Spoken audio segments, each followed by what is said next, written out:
Hello everyone, welcome back to our channel. ఈ రోజు అయితే మా పిల్లల కోసం బీట్రూట్ నూడిల్స్ చేసిన అనమాట. సో మీకు కూడా యూస్ఫుల్ అవుతుందని చెప్పేసి అయితే వీడియో తీసిన, స్కిప్ చేయకుండా మొత్తం చూడండి. పిల్లలు బీట్రూట్ తినరు కదా, సో ఇలా చేసి ఇవ్వండి. కలర్ఫుల్గా ఉంటుంది, పిల్లలకి అట్రాక్టివ్గా కనిపిస్తుంది, అలాగే టేస్ట్ కూడా అంతకు మించి ఉంటుంది. స్కిప్ చేయకుండా వీడియో మొత్తం చూడండి. ఏదైనా డౌట్స్ ఉంటే అడగండి, అలాగే ఇంకొంచెం దీన్ని ఎలా మార్చొచ్చో కామెంట్ చేసి నాకు కూడా చెప్పండి.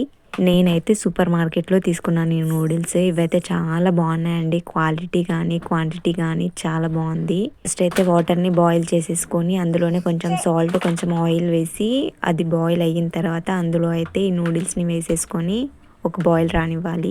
పిల్లల కోసం కాబట్టి నేనైతే కొంచెం మెత్తగానే చేస్తున్నాను. పెద్దవాళ్ళ కోసం అయితే మనం నార్మల్గా తీసేసుకోవచ్చు. సో ఇలా తీసేసి వాటిని అయితే ఇలా చల్లారబెట్టేసుకున్నా. సో ఇప్పుడు అందులో వేయడం కోసం నేనైతే బఠానీలు, అలాగే బీట్రూట్, క్యారెట్, ఆనియన్స్, అలాగే 2 పచ్చిమిర్చి అండ్ కొత్తిమీర తీసుకున్నా. ఇందులో మనం ఇంకా వెజ్జెస్ కూడా యాడ్ చేసుకోవచ్చు, టేస్ట్ బాగుంటుంది, ఒకసారి ట్రై చేయండి. సో ఫస్ట్ అయితే ఆయిల్ వేసేసుకున్నా, అందులోనే కొంచెం ఆనియన్ని వేసేసుకొని కొంచెం ఫ్రై చేసుకోవాలి. సో ఆనియన్ కొంచెం వేగిన తర్వాత అందులోనే ముందుగా కట్ చేసి పెట్టుకున్న పచ్చిమిర్చి వేసేసుకుంటున్నా. ఇవి కొంచెం వేగిన తర్వాత ఇందులోనే కరివేపాకు వేసేసుకోవాలి. ఈ గ్రీన్ బఠానీస్ని నేను 1/2 అవర్ వాటర్లో అయితే నానబెట్టేసుకున్నాను. సో నెక్స్ట్ వాటిని కూడా ఇందులో వేసేసుకొని ఒక 5 మినిట్స్ ఫ్రై చేయాలి. అవి కొంచెం మెత్తబడిపోతాయి. అవి కొంచెం ఫ్రై అయిన తర్వాత అందులో ఇప్పుడు మనం ముందుగా కట్ చేసి పెట్టుకున్న క్యారెట్ని వేసేసుకొని ఒక 2 మినిట్స్ అలా ఫ్రై చేసేసుకోవాలి. ఇప్పుడు మన మెయిన్ ఇంగ్రీడియంట్ బీట్రూట్ అనమాట. బీట్రూట్ని కూడా అందులో వేసేసుకొని ఒక 2 మినిట్స్ అలా ఫ్రై చేసుకుంటే సరిపోతుంది. మనం ఇందులో బీట్రూట్ వేసినట్టు కూడా పిల్లలకి అస్సలు తెలియదండి, కలర్ఫుల్గా ఉంటుంది కాబట్టి వాళ్ళు తినేస్తారు. సో అవి కొంచెం వేగిన తర్వాత అందులో అయితే కొంచెం సోయా సాస్, అలాగే కొంచెం రెడ్ చిల్లీ సాస్ వేసి దాన్ని బాగా మిక్స్ చేసేసుకోవాలి.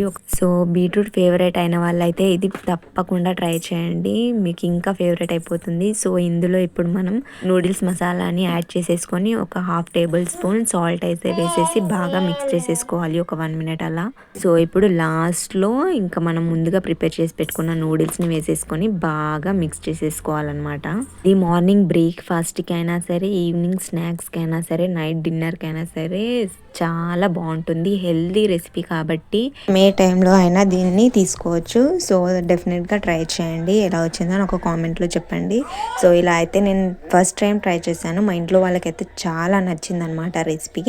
సో నేను మళ్ళీ ట్రై చేస్తాను. ఇంకా కొంచెం ఎక్స్ట్రా ఇంగ్రీడియంట్స్ యాడ్ చేసి మా వాళ్ళ కోసం టేస్టీగా చేయడానికి ప్రయత్నిస్తాను. మనం ప్రయోగాలు చేయడంలో ఫస్ట్ కాబట్టి ఇలాంటి కొత్త ప్రయోగాలు చేసి మా వాళ్ళ పైన రుద్దడమే నా పని. సో చూసారు కదా ఎంత కలర్ఫుల్గా ఉందో, న్యాచురల్ కలర్. సో టేస్ట్ కూడా అంతే బాగుందనమాట.